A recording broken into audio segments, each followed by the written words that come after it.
You might need another table, Chris. Good evening, everybody. Happy Monday evening. We want to thank you for coming out again to our Blackfoot language session. We had wonderful food. Tonight, our sponsor is Friendship Center. So we're just waiting for Chris. He's setting up the table. He made the stew and fry bread. Yeah. So this is our crew. I'll let them introduce themselves, but this is our crew for our lesson. And then we have our distinguished language instructor. So I'll pass the floor over to this pretty young lady. Okay, welcome. My name is Chantilly Prairie Chicken, and I work with Opokaa'sin. I am the North Star parent navigator over there.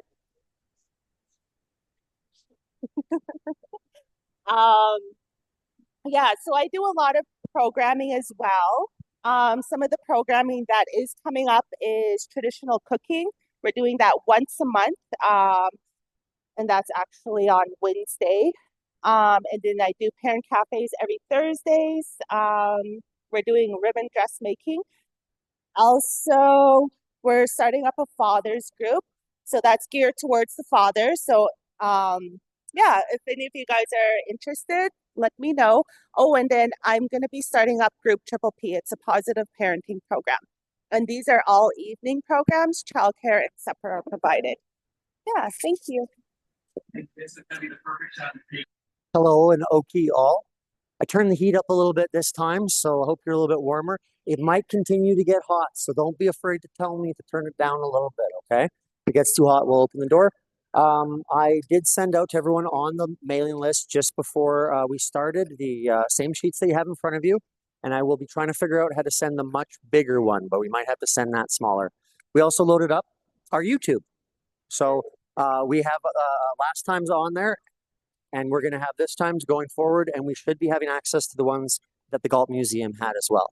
I will encourage you all to just pop into the Galt Museum. If you identify as an Indigenous, First Nations, Métis, Inuit, you get in for free. They got some cool stuff going on, but also they, on their website, have the flashcards that I believe Julius developed with them. So they're a neat little thing if you want to give some money to a good cause like the Galt. They have some really nice hard card ones that are for sale there as well. And actually some braids. But yeah, check our Facebook and our Instagram for any of our programs. We've got a bunch of stuff going on, too much to mention. God knows I could keep talking, but I'm going to hand it off to my friend here.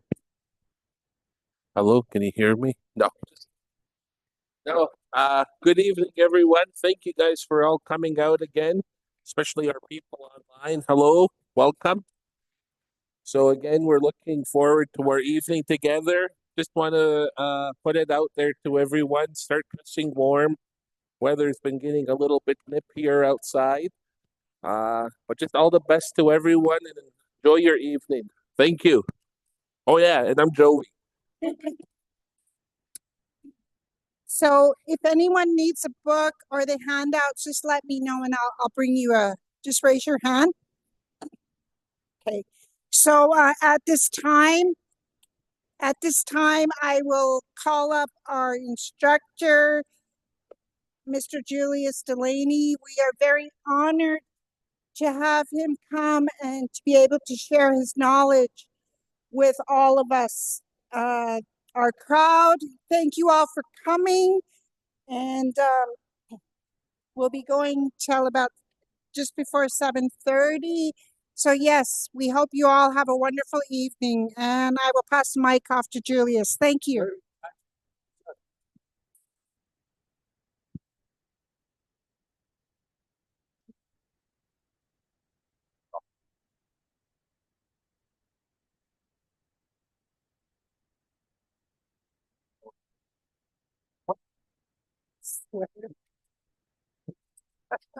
They can hear you. The ones online. Hi, everybody. Everybody's got their handouts, right? Hello. You all got handouts? We're all up. Oh, right there. She needs probably all the handouts, right? Right from over there. Another one there. If you need any more handouts, raise your hand. Raise your hand. Yeah, right there. Two more way back there. Give it some of the animals, the ones that are everything. Give them all out.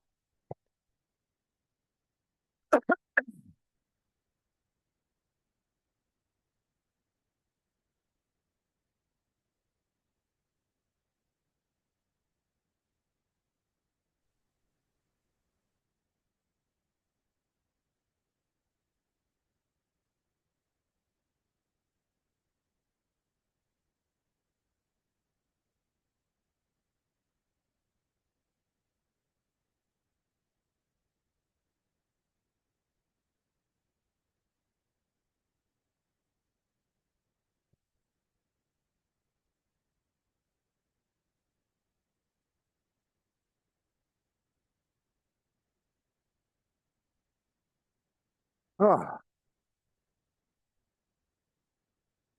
everybody's got some, eh? Oh, I see some more hands right here. Give them all out. So tomorrow, we're going to be voting. We are voting for the United States president. So vote Kamala Harris. Hey, guys, don't vote for Trump. No, I'm just kidding. You know, we are back home in Ghana. We're having elections too for our chief and council. So that's in Wednesday. We go to the nominations. We vote for we call the chiefs Opokaa'sin, the leader who wears the medallion. That's what we call him, right? And then of course Chief Roy Fox right now, he's the current chief. He wears the medallion. We call those guys Opokaa'sin. Opokaa'sin is something that you wear like a necklace, right? So when they transferred, of course, when they signed the treaties and that as a gift to the each of the minor chiefs were, I'm not sure what they were given, but they were given uniforms, right? And they were red right down on the pants that they wore, right? And then we call them, and today we still call them Mokkutukska. Mokkutukska means it's a suit that has a red stripe on the pants. Yeah, that was an old Blackfoot word in that because it's okay. We get to wear uniforms, eh? The old British uniforms with the red and so forth. And then of course our chief's got the medallion. The medallion still exists, so who's ever going to win, our new Opokaa'sin will receive the medallion. And it's the ones that was given to them by Queen Victoria. It's the real thing. Yeah. And it's quite the symbolism, right? Opokaa'sin, that's what we call our chiefs. You remember the word chief, and that is the word for nina, right? It's the leadership of that, right? All right, so we're going to finish up our book. We've done lots and lots of animals in that. Why are they so important in that? Because animals were very, very, very important in Blackfoot tradition. In any First Nation, in North America, and that, right? The animals, they really indicate the movement, where we need to move to. This right now, what do we call November? And we're going to study in a later nature. We'll study what we call our moon, what we call our sun, the stars, and based on those and that, we use the animals to create a calendar moon. Right? We use the word kukumiki, sub, the natusi, and using our animals in that, we have what we call a 12-month calendar moon, right? So we're in November right now, but we've been in November for 2 weeks already because the moon of November was back in October. So we're already into November, right? So we don't go on the first and that, and we'll talk about that. But that's why it's so important that we study the animals because our animals and that provide us with knowledge, what's happening with nature, right? And there's people that do study the stars and that. If you look at the seven, whether the seven, that's the Big Dipper, right? Well, we study them. And each season, each month, and that the dipper, sometimes it sits so that it's spilling over, sometimes it's upside down and so forth. And that those are indications of us, of the seasons, right? It's going to be cold, and our animals tell us that. Um, so that's why we need to, we really need to study our animals and that because nature does not lie to us in that. When I say nature doesn't lie, we relied on nature when we wrote the treaties with the then British government, right? There's something that it's not going to run out. It's the blue sky. As long as there's a blue sky, as long as the sun shines, right? And as long as the rivers flow and the grass is green, that's how long these treaties are going to be. So we know that the grass is going to be green every spring, right? The sun is going to come up, right? And the sky is going to be blue. But I don't know about the water, though. We're running out of water. Yeah. Did you know that? We're running out of water. So that's 1 out of 4, So hopefully the sky will be blue all the time. But yeah, that's some of the issues that are, within nature. What is it that nature tells us, right? The saas, the ducks, they don't seem to be flying when they were supposed to, which is in October. If you ever drive through some of the lakes and that, there's still geese and ducks still around, right? So what does that tell you about nature, right? And some of our Opokaa'sis, if you look at some of their pelts, there's big gaps of, what they call it zombie of some sort and that, but they're not very healthy, or the Opokaa'sin and that. And you think about the habitat that they live in, right? There's hardly any natural habitat, meaning that they are eating the crops, right? They're eating the crops of corn, the barley, and the wheat, and it's not natural to them, so they have to sort of adapt. Same thing, right? They just have to kind of eat what they have to. So, where are we in animals? We did paws, right?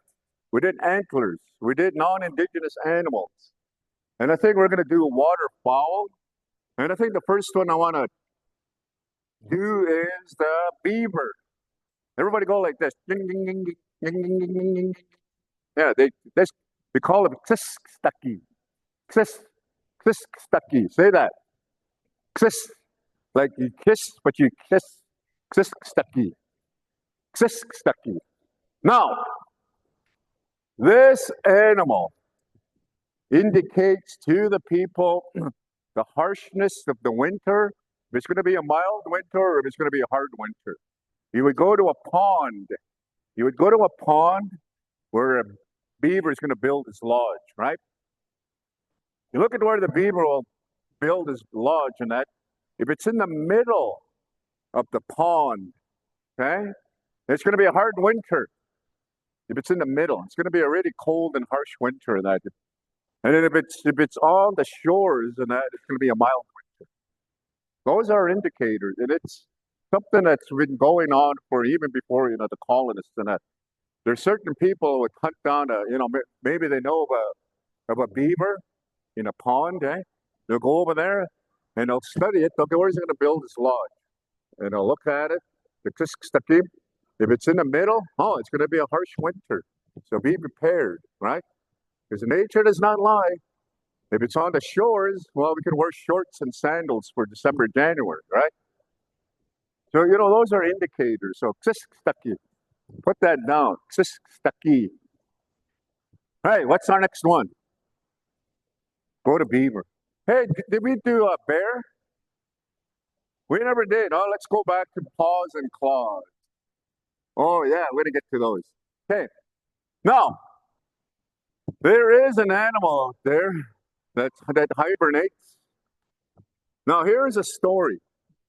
I want to share this, and I've heard this and that, and Joey's probably heard this too, maybe Karen.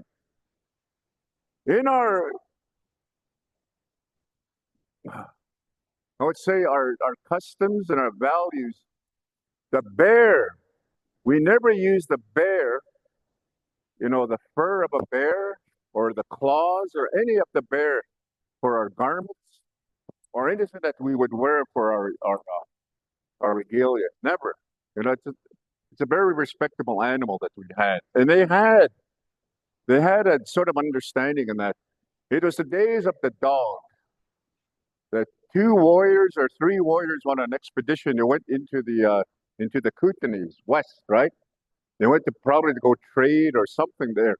And on their way back, one of the guys fell off some kind of like a cliff and he broke his leg really bad.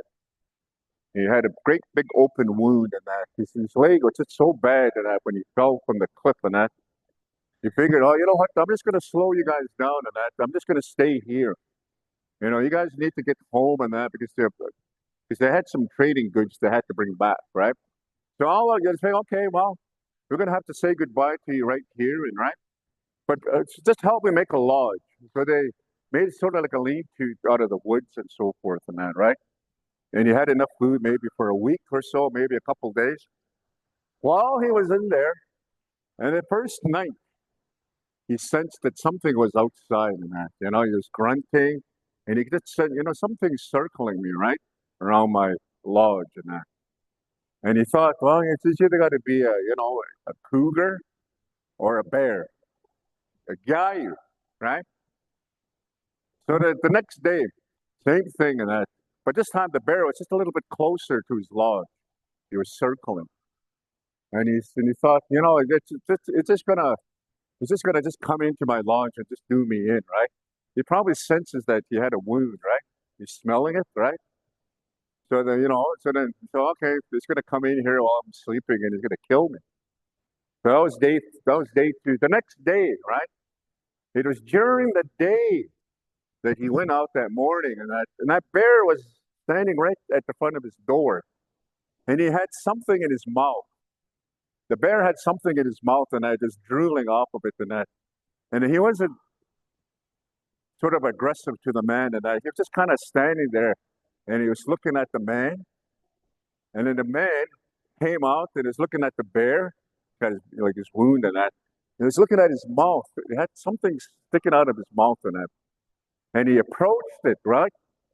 And he went and he just kind of grabbed whatever it was in his mouth and that, and he took it. And when he took it, the bear turned around and walked away. And he said, what am I going to do with this? You know, am I going to eat it and that? And it was kind of like roots, you know, it was from the ground and that. None of it'll work and that. And he put it on his wound.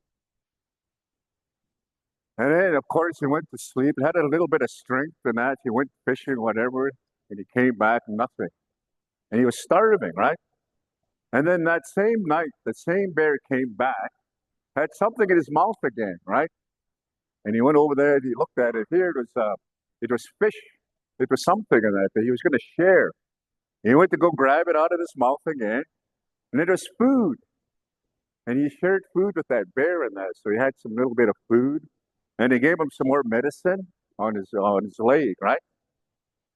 For about maybe 7 days or maybe a month, they were saying that that bear would bring food and medicine for his leg, right? So back home, the two warriors thought, well, he's gone. You know, he's gone. He's really got hurt bad. He's either going to die from his, starvation or a bear will eat him, right? But the guy survived. He survived in that. He was, oh, they're good. Kids are good. I love kids. But anyways, he was well enough in that. For about 30 days of that, he was exchanging these gifts with that bear, right? And on one of the nights, he went to sleep and that bear came to his vision. That bear was actually talking to him and that. He said, he was thanking the bear for the medicine, for feeding him.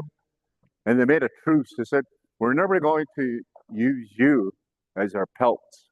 We're going to have this agreement in that, right? We're never going to use your claw. We won't hunt you, So, it's just something that we had that respect for in that, right? And then that same man, he went back home. And lo and behold, and he told, this is exactly what happened to me. A bear gave me, right?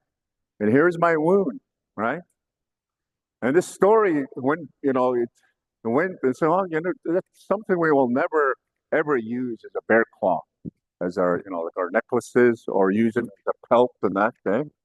Never, because of that, that agreement that we had with that bear. And that's a story that we have. So, when you go into the ceremonies, you'll never see bears as part of our, the regalias and that. But they do have a song and they have a dance to honor the bear, right? It's in one of those ceremonies that we have. Yeah. And we call them gyayu. Go like this. And there's two kinds. Sikgyayu, black bear. Sikgyayu and apoyukgyayu, brown bear. Apoyukgyayu. And of course, the grizzly bear is utsimyukgyayu, which talks about the color of the bear, right? Utsimyukgyayu. But gyayu is just a bear. And we have lots of names out there, right?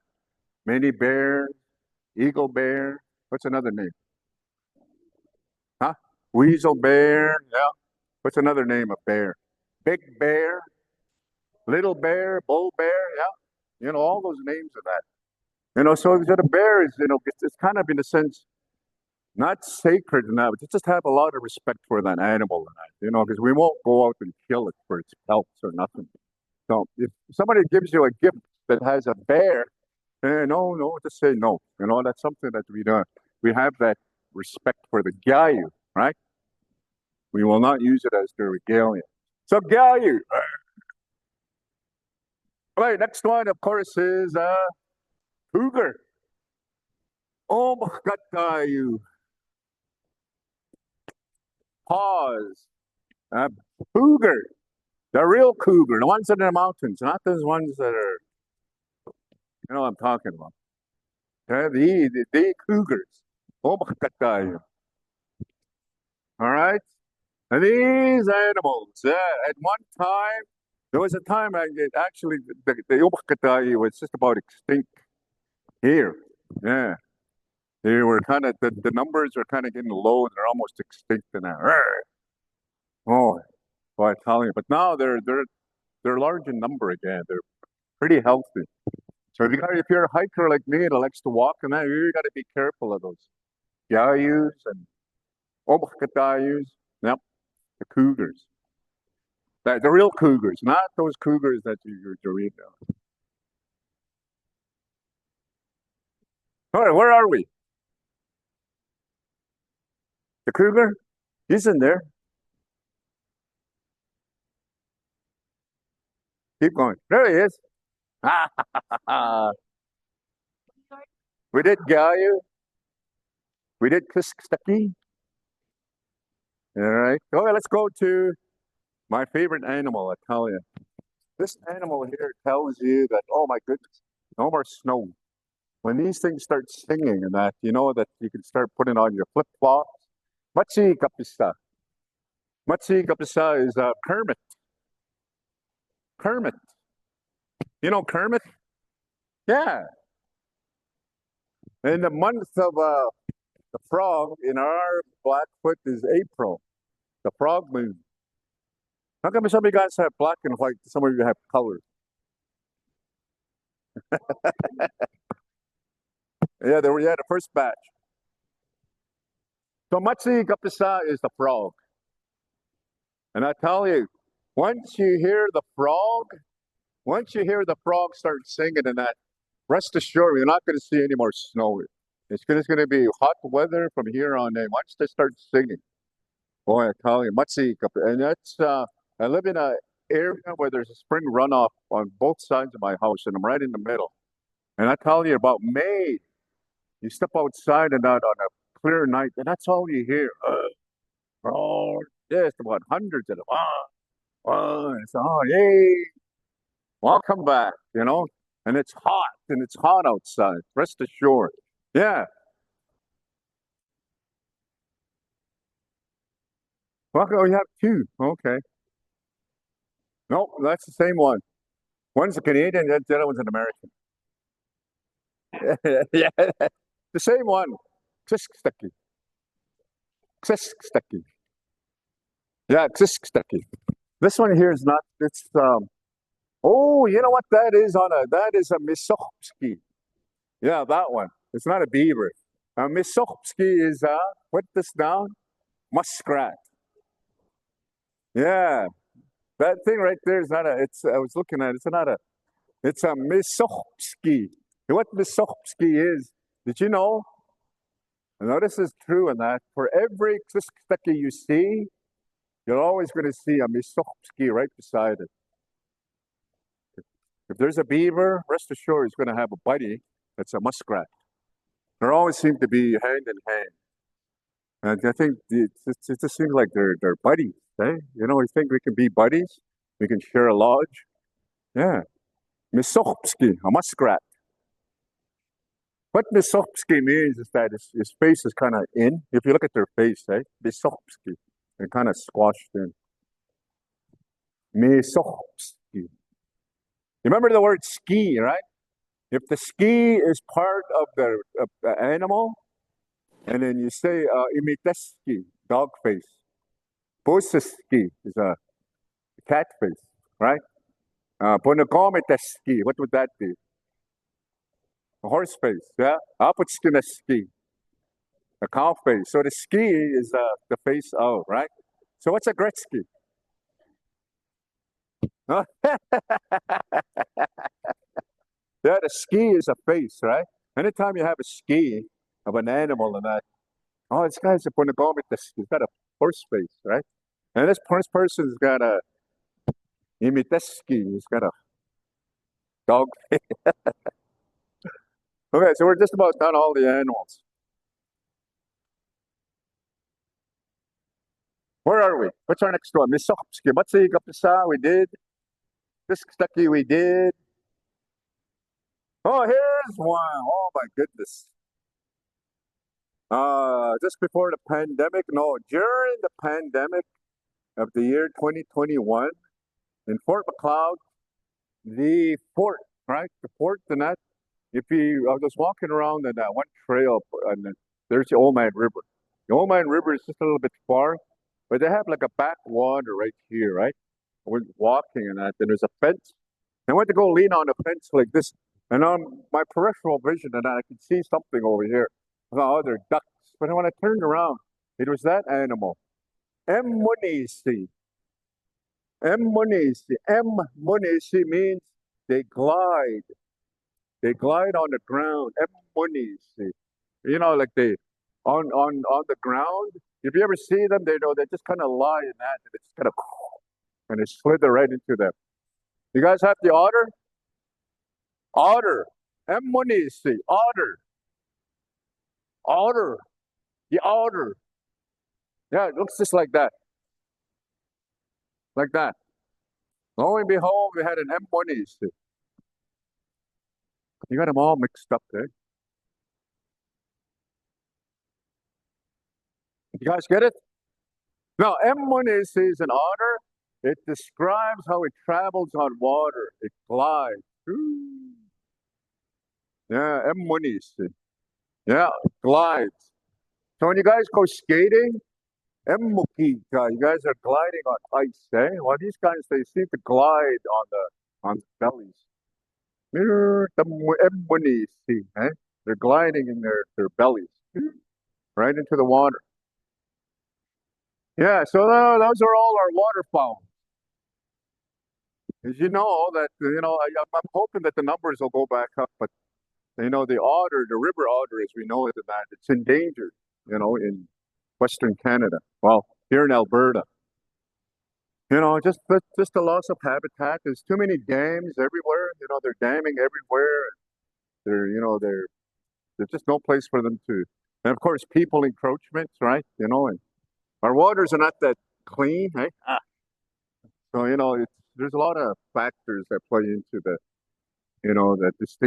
extinction of animals and that, right? I shared with you about the grouse, right? There's no more grouse, Western grouse. Those are those ones that go right on their chest, right? And those are the ones we kind of imitate for chicken dance, eh? Yeah, no more. So now we have to do the bird dance now.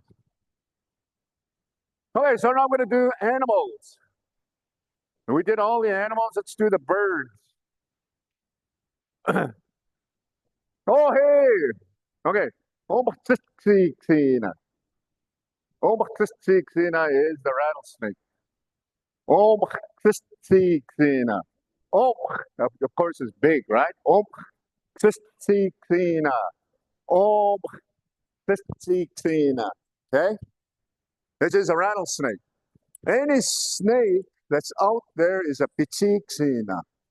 I don't have that on there. But like a garter snake, a bull snake, a rattlesnake, they all fall under pichiksina snake, right? Oh, pichiksina. What that really means is that, of course, it's, the rattle. Oh, pichiksina, right? The big snake with a rattle. Big snake is what it is, right? So, like those names you hear, oh, what's your last name? Big Snake. Oh, would that be a misinterpretation? Oh, might have been rattlesnake, right? Yeah. Oh, I tell you, those rattlesnakes, there's lots of them. Isn't there a pit, eh? Yeah, there's a pit on the north side of our res. If you go down on 509, you go down into that valley and you come up on top, just a little bit south. They call it the Box Canyon. And there's actually a pit there, a rattlesnake pit. Yeah. We should go visit there one time. We'll go for a field trip one of these days. Hey, and we'll go check it out. Bacon Park, you could actually drive there too, eh? Yeah, yeah. They call it Box Canyon. Oh, Texas School. It's a Box Canyon.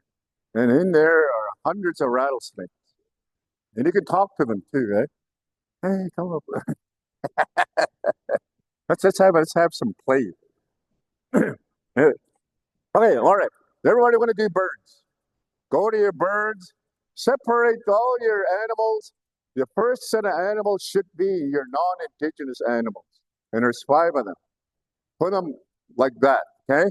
Put the bunakamita, imita, the aputskina, the exini, and the imita and the bus in one. That's your first set. And then we talked about antlers. And then we did our canines. There's 3 of them.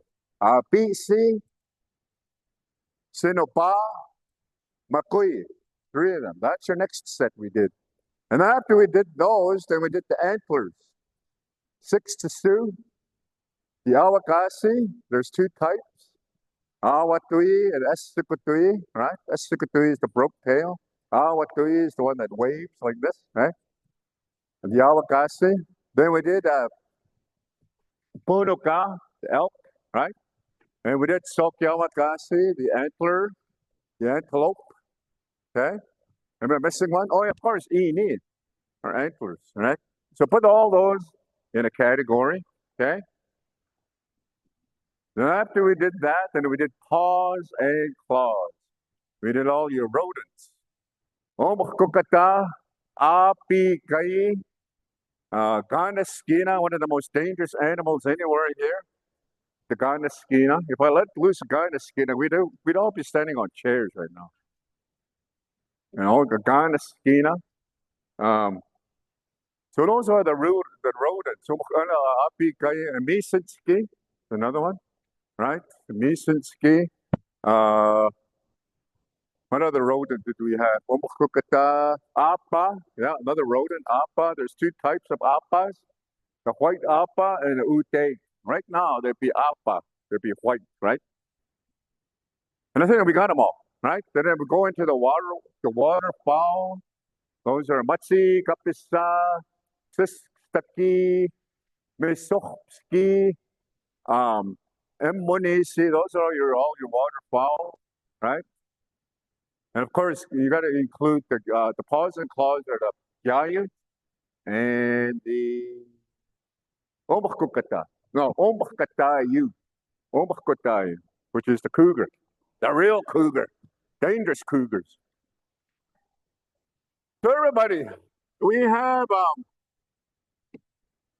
Chantilly over there indicated that she works for the Opokaa'sin and that. But this lady here, her name was from Bigani, Val Goodrider. She wrote some books and she did some really awesome artwork. The Ganaskina and Napi. Remember I was telling about the story about Napi? He was kind of looking inside the skull of a Punuka. Oh, here's a little story. It's really neat how they're dancing around. I was looking at some of his pictures and I love his illustrations, eh? Look at these Ganaskinas powwowing, eh? They're drumming and they're dancing. And it's all in Blackfoot. The entire book is in Blackfoot. And, I love this. Look at this. It kind of has a headdress, eh? And these two guys are just pounding on the drum. They're probably singing, God, let's get and here's Napi. He's negotiating. Can I join you guys in your snack? Can I? Yeah, no, you can't join us.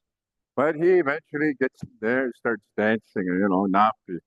Look at how this is a little guy in the skin. He's got a breech cloth, breastplate. He's got a feather in his head. It's really neat, yeah. And of course, Napi with a goat gun in his head and that, right? Gets stuck on his head.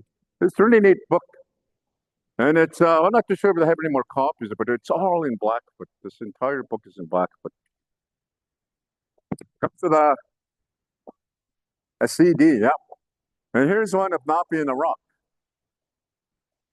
Napi and the Rock. And this is another really awesome book in that. There he is wandering around with his robe, and he offers it to the rock, right? And that's one of the things it's called. We don't Indian give. That's once you give something to that person, we don't take it back, right? And this is really neat. And of course, Napi takes his blanket back, and he's running away, right? And he's asking all the animals to help him out, but they couldn't help him. And it was the birds that are called mate stew. Mate stew is the one that helped them. The raven. They came down and they were able to crack the rock. And that rock is right over here by Okotoks. If you ever go to Okotoks, just go on that road west. You go past the town of Okotoks and you'll see a sign, the rock. And there he is, Dwayne Johnson, standing there. But you'll see the rock. It's huge. It's about as big as this room, right? It's a really big rock, and it's cracked right in half. And that was these animals that cracked it in half. And it's a story. It's a story of origin. It's a story of, us, our land. That used to belong to us in that, right? So when we tell these stories and that, it not lays claim, but, it tells us the origin of we occupied that area, right? There's the rock, right? And there's a story of how Napi, he tricked these elk. Napi's playground is what they call over here by the Porcupine Hills, right? That's what they call. There was a time there he was playing around there with the elk, and he somehow he was able to trick the elk and stampeded them over a cliff. And there was plenty of those elk, for himself and that, right? And he said, well, you know what? I'm going to have a feast until, he started fixing up all the elk and, and an old coyote, beast, he came and said, Napi, you got enough food here to feed everybody, Let's just call out all the animals. Let's have a big feast. And Napi being stingy, Napi does not share, right? It's all mine. I'm not going to share this. I killed the elk. And then the beast says, so you and I have a race, right? Let's race down to the Billings area. We call it Istapu. Billings is way down in the southeast part of Montana, right? So they had a race. And the coyote beat him back to that elk and that. But the story is, well, Napi lost out on all that food because the coyote beat him back to that place, right?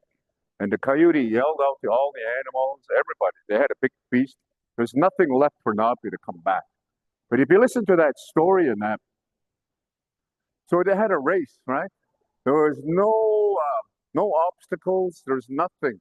They're able to run on that race all the way down to Billings and come back without any obstacles of any sort, right? Like to say, I was being attacked by another. That was their homeland. They're able to travel and race and come back, right? And I said, oh, okay. Then those places exist tonight. If you go down to the Billings area, there's pictoglyphs. If you go into some of those areas and there's actually the same thing as writing on stone in Blackfoot, way down there. Yeah. So, so that race and that, although it was a race that was like sort of indicates, the area that we occupied and that. And then, of course, not be missed out. You should have just shared, right? That was just the moral of the story. But if you start to listen to those stories and you think, oh, okay, so we were there. Yeah, that was our home, way down there. Eh? These stories. But yeah, I love this. We need more books like that, eh? Mr. Dress Up. That's what we need, a Mr. Dress Up. And I forgot my puppets. So the next week, for sure, I'll bring my puppets. They're really cute. Yeah. And we'll have fun with them. Okay, let's have birds. Now, one of the first birds there is a pita. Understand the word pita is the word for eagle. And there's different kinds of eagles out there, right? So when you think of a pita, which we have what they call utekimutukan. Utekimutukan is the golden eagle. Okay? Utekimut. I don't know if it's in your, check if we have a golden eagle or not. The golden eagle, that's it right there. The golden eagle, it talks about the rust colored head. Utekimutakan, rusty colored head. Okay? Now, here's a little bit about if you see regalias on the Blackfoots, this is the bird that we use for our headdresses, any ceremonies that you see out there in that. Utekimutakan is the bird that we would choose for its, it's black and white feathers. Why? That particular bird is it's a raptor.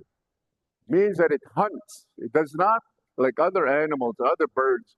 If he sees a roadkill, he won't touch it. He would rather hunt. It's a hunter. It's a raptor, right? And we know that this animal will not. If it's already dead, he'll leave it tonight. He'd rather hunt for his food, and we know that. So we use those feathers. Those are the feathers of choice. So if you're gonna gift somebody that's a Blackfoot descendant, give them some of the feathers with those and that, right? And if you're gonna be, we don't hunt them and that. What we do is that, well, today we have to apply with the Alberta Fish and Wildlife, and on there, if you're a Blackfoot ceremonialist, then you'll put, I'm a Blackfoot, I'm a ceremonialist, and this is the bird I want. If it, if it gets killed on those, the wind vines, they do get killed on wind vines. That's one of the number one killers of our birds. There's big wind, yeah, there's just hundreds of them. You try to fly through there, it's and they get killed there. Yeah. So that's the bird. Oh, thank you, Mutica. And it's a pita, but it's a rust-colored head. Oh, thank you, Mutica. Okay? And of course, they hunt. They won't. It's not an animal that eats roadkill. Our next animal, of course, we'll stick with the pita, is a tsikkini. We're talking about the head. Tsikkini is the white head. And I think it's called a bald eagle. Tsikkini. Tsikkini in Blackfoot translates to white head. Yeah, tsikkini. I'm kind of getting there. Getting a little bit white now. Tsikkini. Yeah, there it is. Tsikkini. Bald eagle. But it translates to white head. Tsikkini. And of course, it's an animal that I see it all the time in that. We have a big pond not too far from our house and that. They have with the recent dam that they built and that, there's a new, when they built our, what they call B-tap, there's an irrigation in that. And by my house and that, there's a huge lake. And that tsikkini seems to go over there quite a bit. There's probably food over there, fish, eh? And it's there. Oh, you just see them. They don't flap their wings and that. They just seem to just glide, eh? And there's a Blackfoot word for that. I have to look for that. When they don't, flap their wings, all they do is glide. Tsikkini. Yeah, there it is. Utekimutakan. So next time you see a war bonnet, if it's black and white, you know that that person and is a ceremonial. That's the choice, right? And all the ceremonies that you go to, some of the artifacts that are there, if you look at some of them, oh, they're all black and white. Golden eagle. Yeah. It's a guinea. What's our next bird? Hey. Yeah. Now this one here, it's kind of a,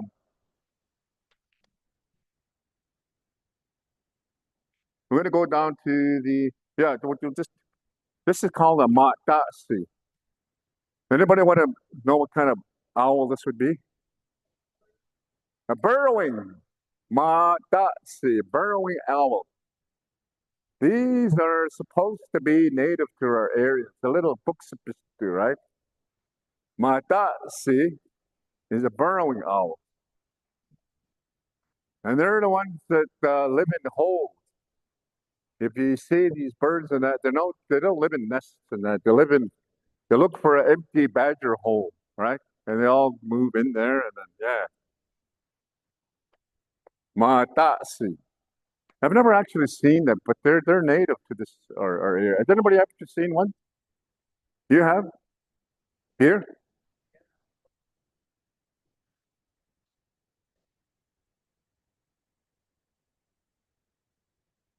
Out of a hole, right? Yeah. Oh, good. Yeah. Built a nice fence around it there, eh? Barbecue and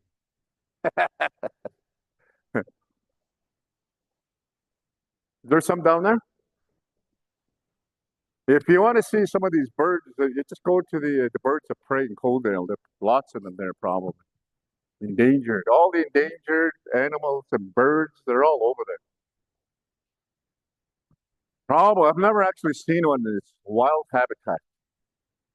And there's just, like you're saying, and that they're probably loss of habitat. Nowhere for, there everything that you go to and that is farmland, and it's all cultivated. Matasi, the burrowing owl. Now, give me an owl. The next animal is a seepistu. I don't know if you have one. A seepistu is your owl. Eh? Seepistu. Is there one in your? Do we have one? Do we have one? An owl? Yep. No, those are all there. We don't have an owl. Why don't we have an owl? Well, just that little one. But okay, so an owl.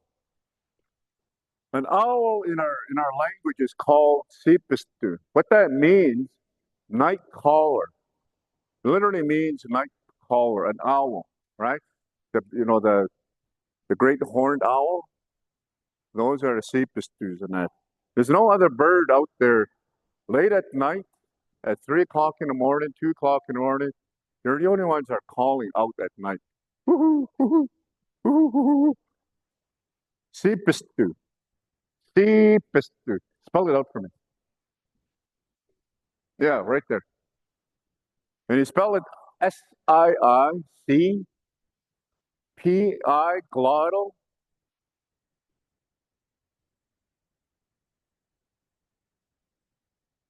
You got to go almost 3 or 4. I should have had I'll get you guys a picture of an owl. Used to be a real wise old owl on one of my cartoons. I think it was Mr. Dress Up. Wise old owl? No? Siipi, glottal stop P-O. Seepistu. Seepistu. Yeah, Siipi, glottal. Just that glottal stop P-O. Seepistu. Now, owl. Yeah. The great horned owl or the owl in that, right? Now, this owl, they're saying that if an owl lands on top of your home, or if you see an owl there perched in front of it's It's a messenger.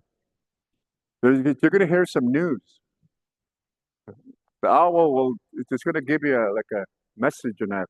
And this animal is kind of, in a sense, in our culture, say, oh, it's bad luck. If this sheep stew lands on your house and that, they say there's some beliefs out there. They'll say, oh, it's bad luck. But they are part of our ceremonies too. They're in some of the bundles that we own. That there's sheep stews in these bundles too, right? So it depends on, your family or how you were brought up and that, the value of, that the sheep. But it is a messenger, right? And so, you can have the belief and say, well, if an owl lands on it, oh, you're gonna hear some news. But others will say, well, if it lands on your home, bad luck. You're gonna hear some bad news, sheep stew, which isn't always the case in that, right? Now, I've had some sheep stew land right over top of the power pole, right? And my son went over there and started talking to it, and then nothing ever happened in that. But I played 649, but nothing happened.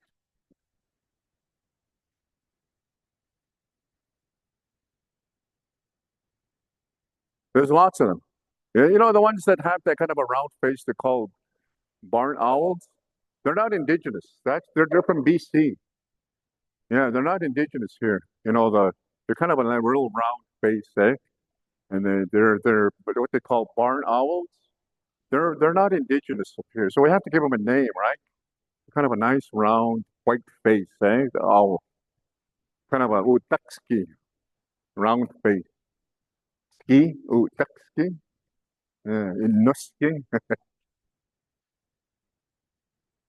Well, that's another thing too. A snowy owl is. I've seen them here too.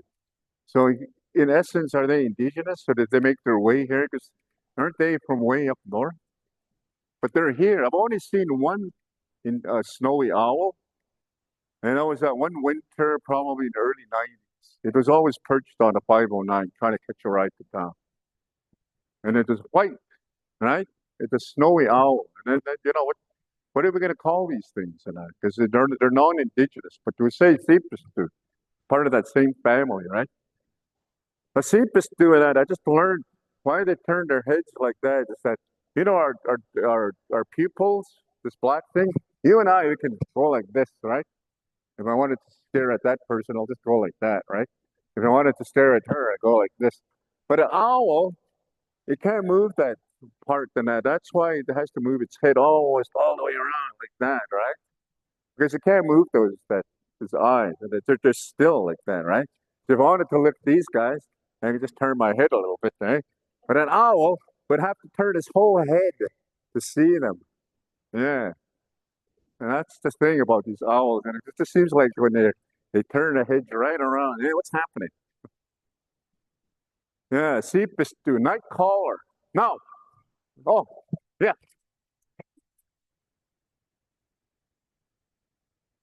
Yeah, that's that burrowing owl. Matasi. Yeah. What's on the other side of your? Oh, okay. Yeah. So we need an owl.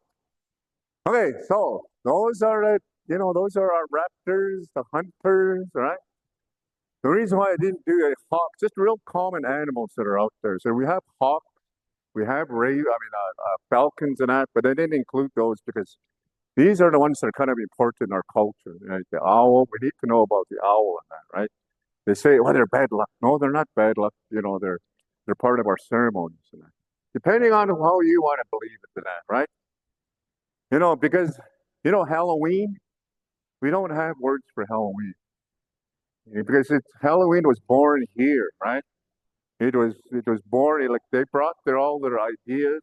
So Halloween, Remembrance Day, Christmas, right? All those things we have to make up in that because they were new. We had to adopt to the new calendars, right?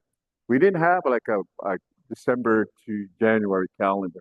So each day, because Halloween, what do we do for Halloween?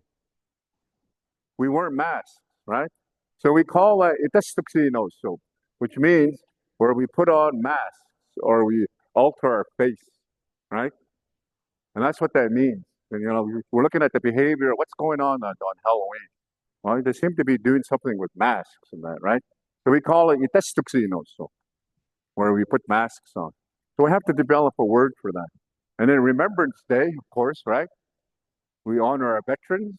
So anybody that's a warrior in our language, we say esu, meaning that they go into the water or they go across the ocean. But esu, so enak wa esu, we honor those people that went to war, our warriors, right?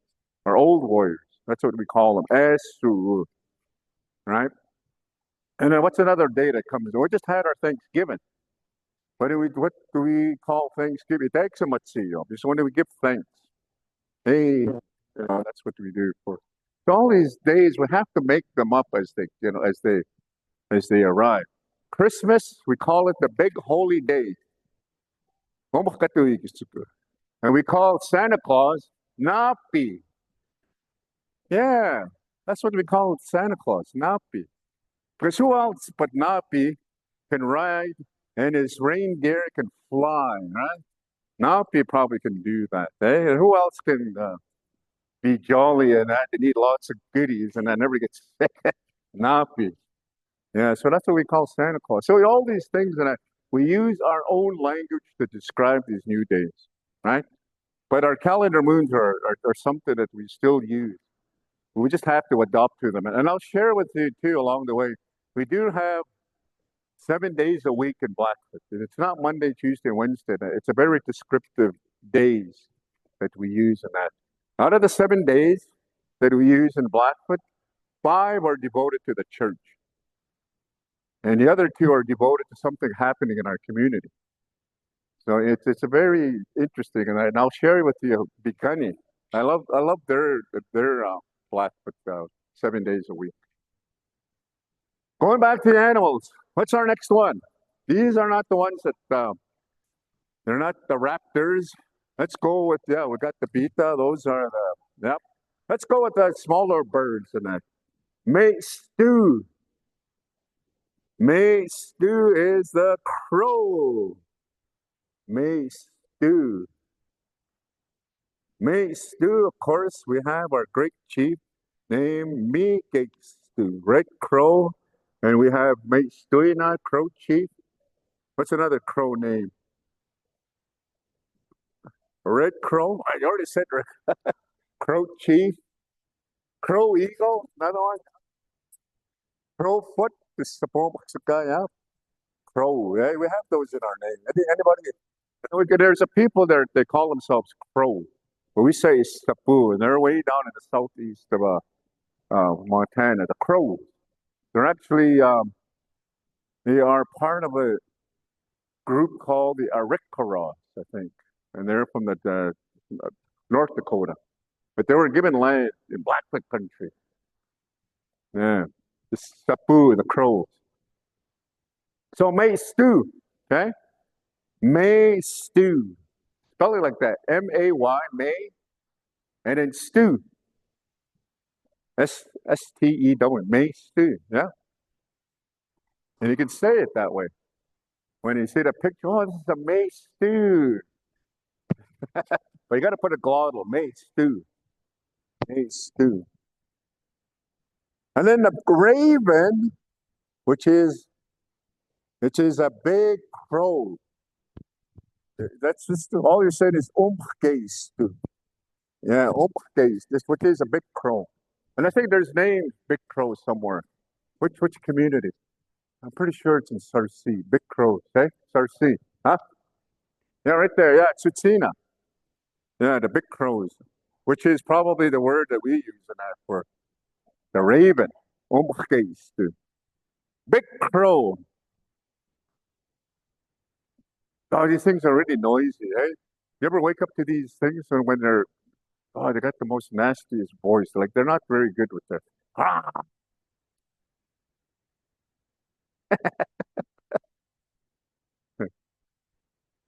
What's another one? Now these are the ones that don't the birds that one of them actually migrates, the other one doesn't. Which one migrates? The crow. The big the May Stew, it doesn't It sticks around like the raven. It doesn't migrate. It sticks around like with the other sweet-beaked. See? And we call these guys the winter birds, sweet-beaked. See? These ones here are one tough hombre. It can be like blizzarding outside and they're flying about. These crows. I mean, not these ravens. They don't migrate. They just seem to stick around my house and they start waking me up. That's that. Yeah, they seem to be on the road and that too, eh? They seem to find stuff to eat on the road. You know, when you're half-eaten sandwich and that, you don't throw it, just throw it out, and that's what they. Your burrito, you throw it out. There'll be just a bunch of crows. Yeah, May. Oh my goodness, dude. So another winter bird is the real small little one. They call them ni pomaki, the chickadee. Ni pomaki. Yeah, ni. You know your ni? Ni pomaki. Those are your chickadees. And you can actually domesticate these ones too, and that. If you have some bird seeds and that, you put them on your hand like this, they'll actually fly to you and that. They'll perch right there and they'll eat right off you, eh? Those ni pomakis, they're quite friendly. And they're abundant. There's lots of them in my house and that, because I have a tree line on both sides of my house. I got skunks, I got misinskis, I got awakasi, awatuye, esukutuye. And one time there was a gayu in my neighborhood. Yeah. Yeah. So I really have to kind of watch it. I phone ahead. Any sighting of a gayu? And lots of apikais there too. Umukukatas, yeah, lots of them. They're all kind of perched. And they start singing. Our next bird is a. Now this one here is another winter bird. Mimiat sikimi. Mimiat sikimi.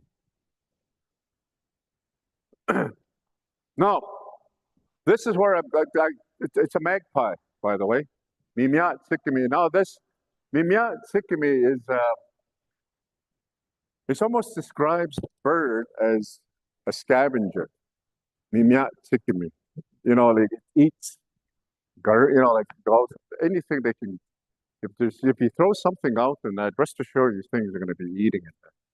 They're mimiat sikimi. They're very garbage. You know, they eat lots of the stuff in that when you throw out. They don't hang around the dump and that. They wait around your house. As soon as you throw something out in that, they seem to find something to eat. Eh? Mimiat sikimi. Mimiat.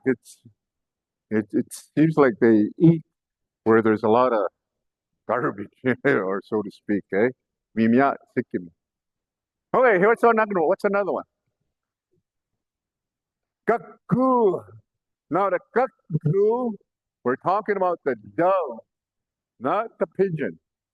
Kakku is the dove. Okay? Kakku. I love the way they walk around too. Eh? You ever see them walk, eh?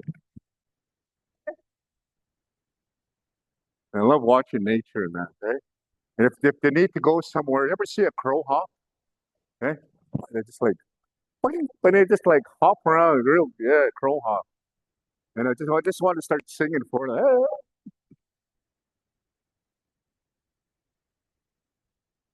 Yeah. So that's what we call kakku, the dove.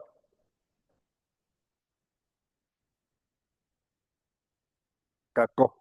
Yeah, kakku. Kakko means like go ahead. Kakko. Kakko. Kakko, go ahead. You can vote for me when it's election. I'm not running, man. Good. The next one here is prairie chicken. Kotoki. Kotoki. Yeah, Kotoki, the prairie chicken. Right there, the grouse, the old prairie chicken. When I started what they call a prairie chicken dance and that, eh? They were saying there was an imitation and that, not necessarily. We're imitating the little dance that they do in the mornings. Eh? It's a shake dance, and they go around and the drummers themselves they shake, eh? And what the dancers do is they shake around and that, and they start dancing. We don't imitate, but we imitate that particular, you know, when they're shaking around, and that's why we call it the prairie chicken dance. And others say that it derived from a prairie chicken society and that. And they dance in the same way too with the blankets and that. If you ever see Circle of the Sun, you can see them right on there. There's a little clip in there where they're dancing around. Yeah, yeah, and all those guys were kind of running around in their blankets and yeah. And they say that's where it came from too. So there's maybe that's who I think it is. We start dancing and the drummers said they started, you know, shaking their drums and that, and you have to kind of okay, they're shaking their drums and that. Well, you guys are dancing like prairie chickens, right? And that's where it came from. Kotoki. But now they just say chicken dance. It's not a chicken dance, prairie chicken dance. Yeah. You got to put that prairie in there, hey? Yeah. Because, chickens are not, we don't imitate the chickens. Right? Nitawaki. What's our next bird? Oh, we already did that. Anybody got any more birds other than that? We did them all then. We already did Nitawaki. Those are non-indigenous animals. So categorize all your animals like this. 5 non-indigenous animals. Punukomita. What is that? Apotskina. Apotskina. Yeah. Moo. Okay. Exini. Nitawaki. Nitawaki. Huh? Chicken. Nitawaki. Those are your non-indigenous. And one more. Huh? Bus. You say bus, yeah? Bus. And then, of course, the imita. Those are your 5 non-indigenous animals, right? Then you go into your antlers, paws, right? I mean, your antlers and hoofs. Ini. Ini. What is that? Buffalo. And then, of course, 6 to Sioux. Moose, right? And then we got the Opokaa'sin. Elk, good. And then Opokaa'sin, Asukutui. Mule, Awatui. White-tailed deer, Awatui, yeah. Those are your antlers, right? And then antelope. Opokaa'sin. They only have this like this, 2, maybe 2 of them, or maybe just one, right? I've never actually seen an antelope. Who's seen an antelope? What do they look like? Is it like 2 or 1? I just seen that picture there. Is there 2, eh? Yeah, start off as 1 and go into 2, yeah. And there, yeah. And I just learned this, and all the other animals we eat. The Opokaa'sin is something that we don't. The Blackfoot, we don't eat the antelope. I don't know why we don't eat that, but that's no. But I've eaten a 6 to stew, right? I've eaten elk, Opokaa'sin, Asukutui, I've eaten those. Is it? Ah. Yeah. Eh? Wonder what it eats to make it purple. You don't prefer it. Make a jerky out of it. Maybe I'll eat it. So those are animals. We did lots and lots of animals in that. We did what are our canines? Tell me the 3 canines. Indigenous canines. There's just 3 of them. Makuyi. Sinopa. One more. Huh? Somebody said it. Who? One more. Makuyi is a wolf. Sinopa, fox. One more. ABC. ABC. Yeah. So there was Napi.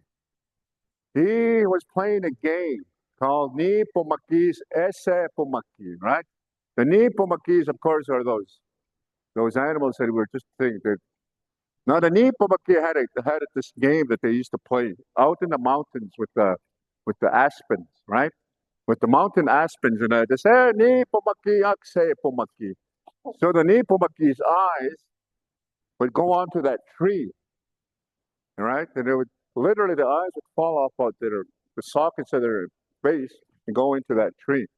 Ni Pumaki Tapumaki. And then eyes would go back into their sockets, right? Anapi, right? Comes wandering around. He wants to play the game. I want to do that. And okay. So the Nipomaki is okay. Only one thing, you can do it exactly how we do it. We'll show you the trick, but you can only do it 4 times. After the 4th time of that, you can't do it anymore. You have to, the end of the game. So Napi, oh, this is pretty neat, right? Your eyes can go onto that tree and come back. So ni pumaki, akse pumaki. And then Napi's eyes, sure enough, went onto that aspen tree. Holy smoke. Ni pumaki, stop pumaki. Then his eyes came back. And oh, this is really, okay, so 3 more times. And you can only do it 3 more times. That was your first. What does he do again? Ni pomaki, se pomaki. And his eyes went back to that tree. And I thought it was pretty neat, but, but I need my eyes back. So ni pomaki, stapomaki. Then his eyes came back. He did that 4 times, right? What does Napi do? He does it for the 5th time. Ni pomaki, se pomaki. Then his eyes went on to that aspen tree, right? And then ni pomaki, se pomaki. Then he didn't come back. And then, oh my goodness, and there was an Napi without no eyes. So if you ever go to the mountains and look at the aspens, the mountain, the white aspen, you'll see Napi's eyes right on. They're still on there. And Napi has no eye, right? So he's wandering around. He's wandering around, and that he needs a set of eyes and that, right? But all his senses are working. He can smell, and he can feel, and that, and he can hear. And he can just kind of smell something really kind of like, it smell like rotten meat, right? And then he's like, I'm just going to follow my nose and that. And as he was walking, and that smell just kind of get a little stronger, right? And as he was walking, and he noticed that, it's a hill. He was climbing up a hill and that. So when he got to the top of the hill, then he sensed, okay, I reached the top. Then he stands there, and he can still smell that thing and that. Here is an Abisi. It was an Abisi. Had got into a real bad fight with another Abisi. He chewed up his foot on this side. It started to smell, right? That's what Napi was smelling. And then, of course, and the Napi was sitting up there, and he said, you know what? If I wave, and like I'll just wave just aimlessly out into the, because I'm up here now. Somebody might see me, and come see, huh? So he sits there, and Napi, being crazy, smiles and that. He's waving out into the, just waving and that. And then all that time, the Abisi was standing there looking at Napi. What's wrong? What's Napi doing, right? I beat him in a race already, right? So what is he up to now, right? So he goes over there. This time he's really got a bad foot, right? Slowly crawls up to Napi. And Napi says, what is that smell? And he deliberately puts his bad foot in front of Napi's nose. And Napi says, it's Skoksimo. What is that smell? And then Beast, he said, you know what, I want to keep doing this, and I'm just going to torture Napi. He deserves it, not having no eyes and that. But as he was crawling, his senses, you can hear him crawling, right? As soon as he's going to put his bad foot in front of his nose, and he grabbed the Beast and it started wrestling.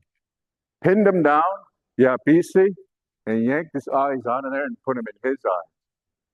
So today, if you see any Blackfoots with gray eyes, well, that's because of that, that took those gray eyes from the Beast. So some of us, who's Blackfoot? Let me see your eyes. Any gray eyes here? Very rare. Yeah. Very rare you'll see someone you say, oh, that story about Napi and that Nipo. Let me see your eyes. Sapini, right? It's got eyes of gray. Okay, so we are going to plural. Everybody, we need plurals. Go back to your man, woman, those handouts.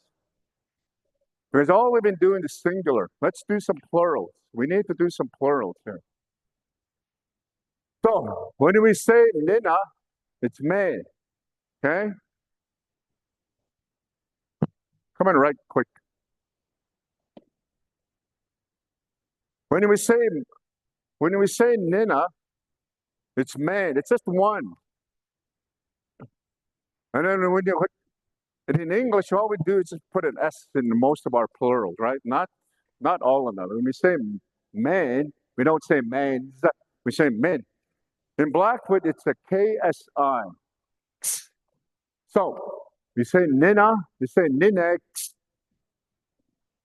Yeah, Ninex. And you have to make it work. So N-I, N-A-I, and put over here KSI. Just like that. Ninex. Yeah. So when you see a group of men, Ninex, right? Men, and then there's women.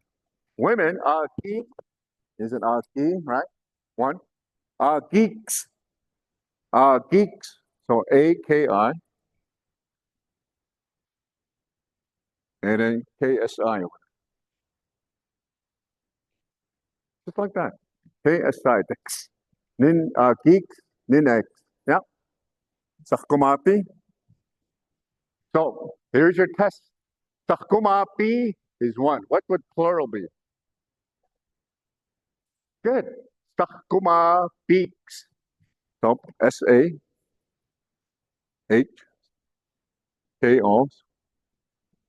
K-O. P-I-I-K-S-I. Sakkumapiks. So, okay. Now, Kikuan is one. One girl. What would be a plural for Kikuan?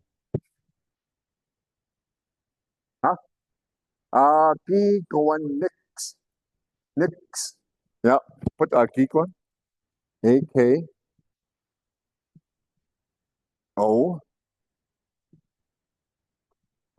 No. Ki is Ki and K.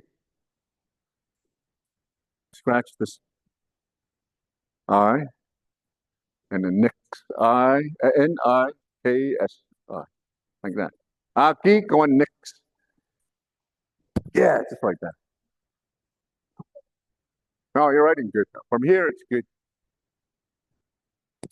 So, what would be an old man? Omakina. What would be an old man?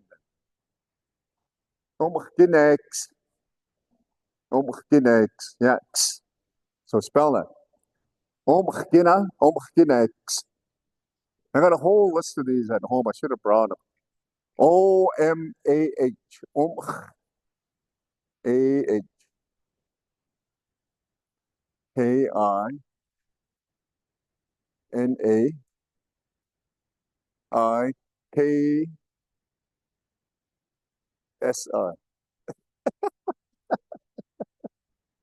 So that's Omakinax.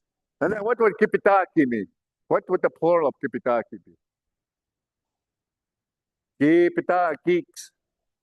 Yeah, Kipitakis. Yeah. Yay, Karen. K-I. Kipitakis. P-I-T-A-K-I-I-K-S-I.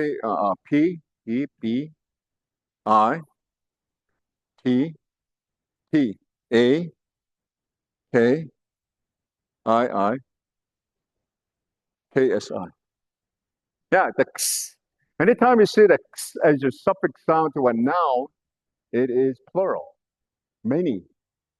Men, women, boys, girls, old men, and old ladies.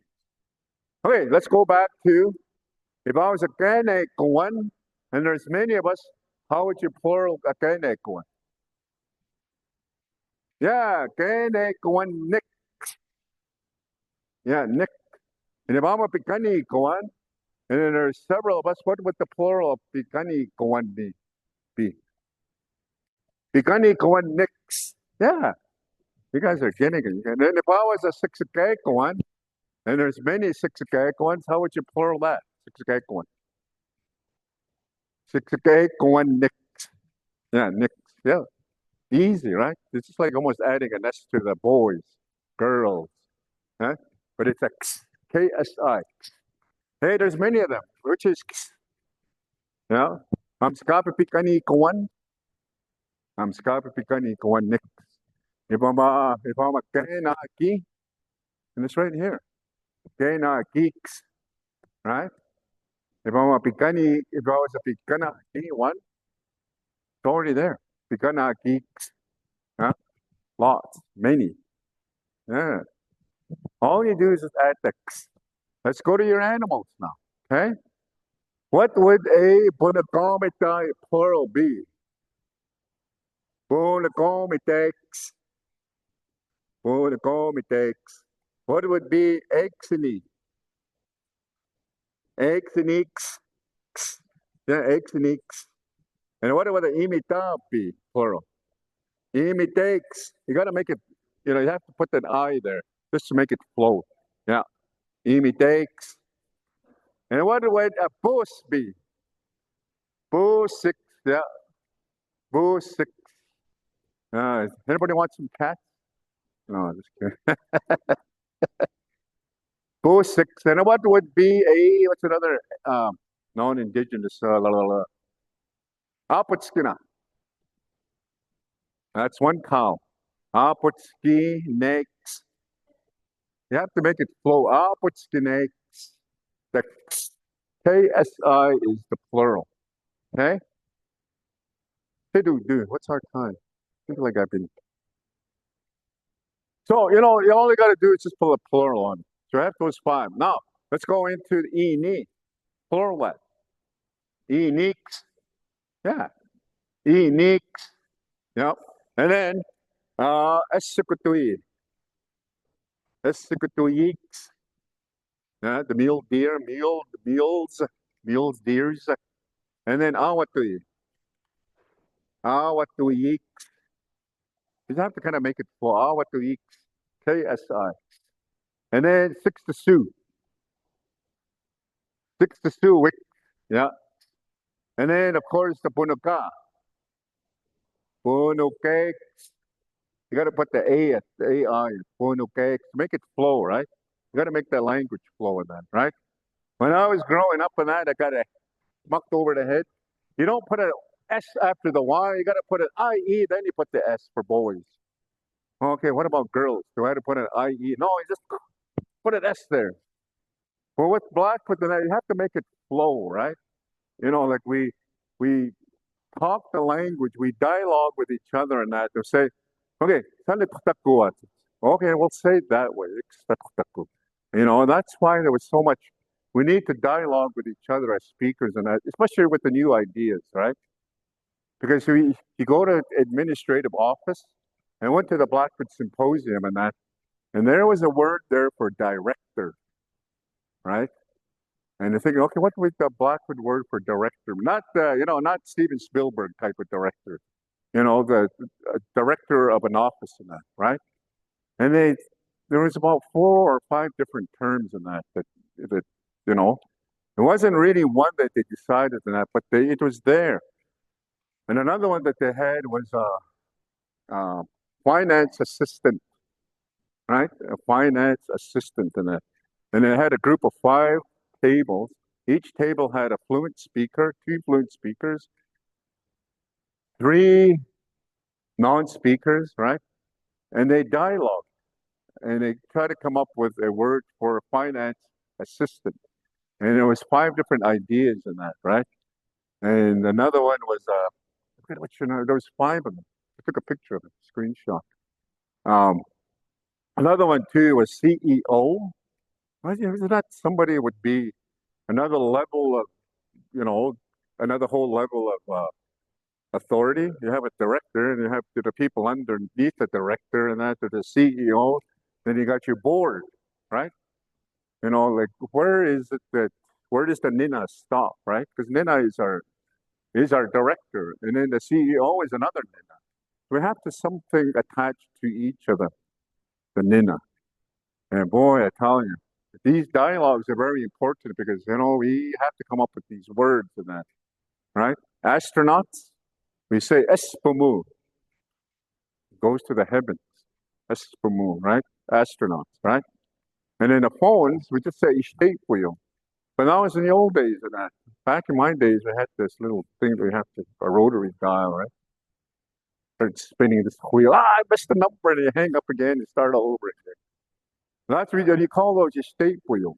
But now, you just pack your phones around in your back pockets and that, right? It's the same idea, but it's not attached to your wall anymore, right? And you have to come up with a cell phone. What? 1 minute? Oh, this one I was having fun. So, dialogue is very important in the sense that in order for these words to be, we don't just say, okay, this is the word we're going to use and that it's standardized and that.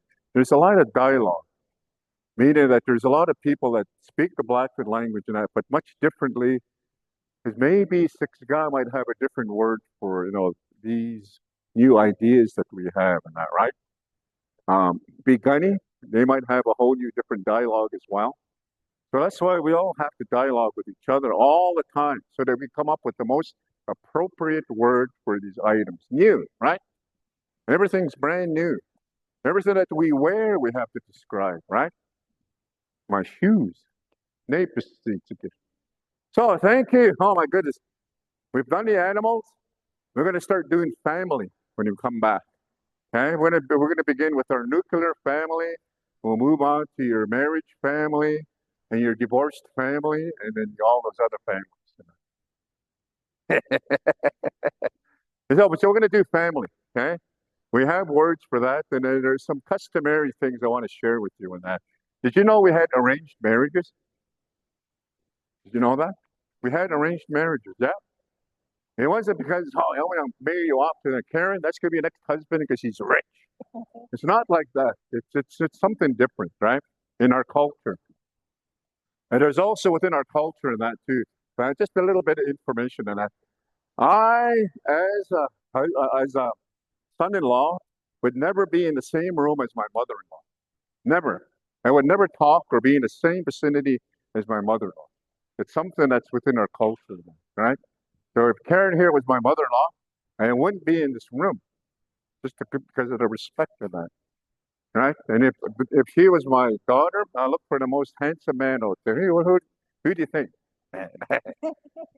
That's arranged marriage and that. So we'll talk about these things when we go into family, okay? So food of thought. Okay. Oh yeah.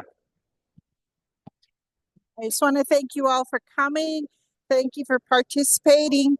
Also, just to let you know, next Monday, November 11th, we won't be having class, but we'll be returning on November the 18th. So after that, we'll only have 3 more classes.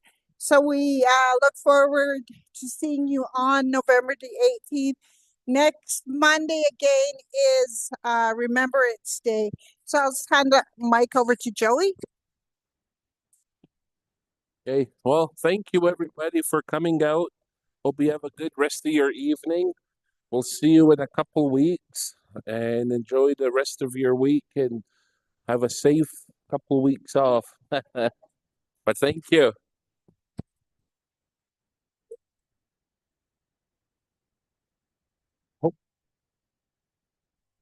Thank you all so much for coming. And remember, if you aren't able to make it on any given day, we always have the online. And as of this week, we have the YouTube as well. So if you need that information, just fire us a email or give us a call, and we can have that sent out to you. And what they said. No, thank you guys for coming. Like I said, I'm the North Star Parent Navigator at Opokaa'sin. So if you guys need any resources, come see me over there. Thank you.